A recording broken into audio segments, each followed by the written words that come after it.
At the ecosystem level, the fact that autotrophs, like plants, can synthesize sugar is exploited by heterotrophs that need sugar for energy and for the molecular backbones that macromolecules are built on.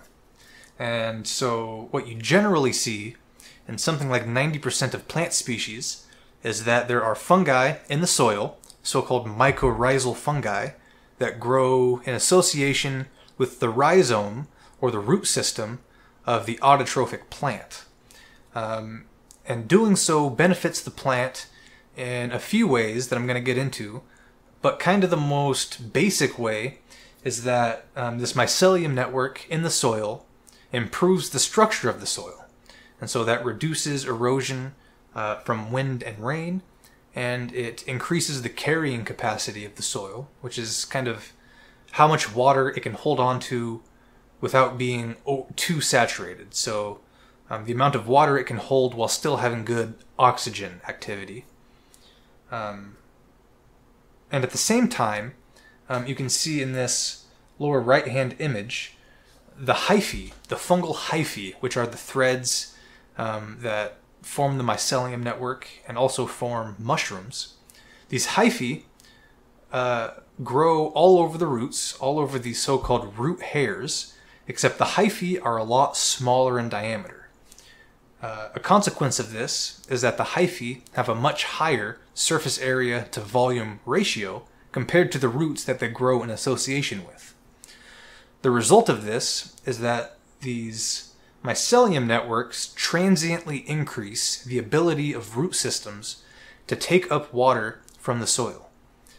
And so, in addition to improving the soil itself, it improves the ability of the plant to actually get things from the soil. At the same time, I'll get into this some more, but the fungus gets sugar from the plant. And so this can be directly from the tissues of the plant, or the plant can also give off so-called organic exudates, labile carbon exudates, a whole bunch of different names. But they're energetic carbon compounds that the fungi can take up and use for energy. And so oftentimes you see, as you see in the top left here, these are some chanterelle mushrooms.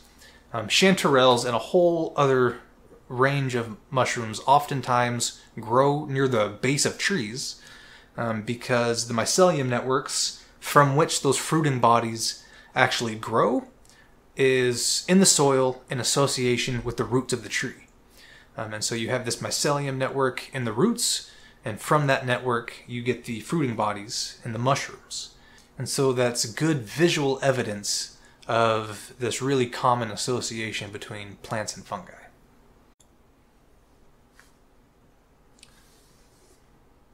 In order to better illustrate how this relationship between mycorrhizal fungi and autotrophic plants influences nutrient flux between plants, fungi, air, and soil, I've drawn a very simplified diagram here.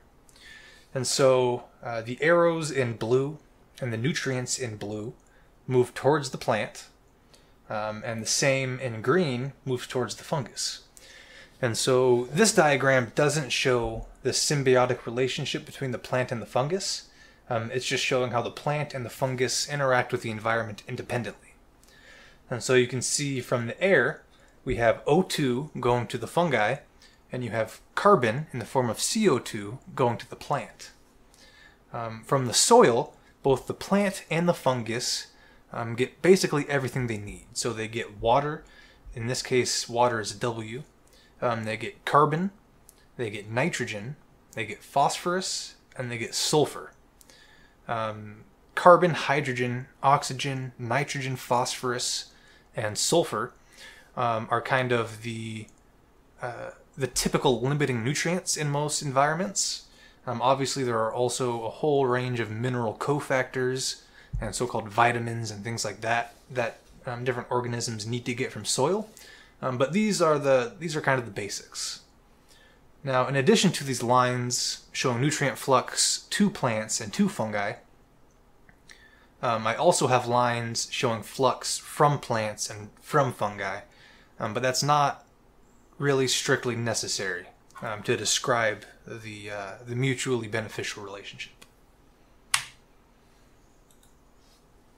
Alright, so adding these two lines now describes the symbiotic relationship. And so you can see the green arrow along with the green C representing carbon, typically in the form of sugar. There's flux from the plant to the fungus. Now, that would be a net drain on the plant, except that in return, the fungus actually sends phosphorus to the plant. Phosphorus, as I said, being one of the typical limiting nutrients. And so this exchange of carbon for phosphorus benefits the plant, and it also benefits the fungus. And you can see, additionally, you factor in this surface area to volume ratio, and how the hyphae of the fungus vastly increase the surface area of the root, on the order of sometimes 100-fold increase in surface area. And so absorption of water, carbon, nitrogen, phosphorus, and sulfur from the soil is greatly increased for the plant when they grow in association. The fungus doesn't really benefit in that regard because its surface area to volume ratio is already so much higher, but the sugar is more than enough benefit to the fungus.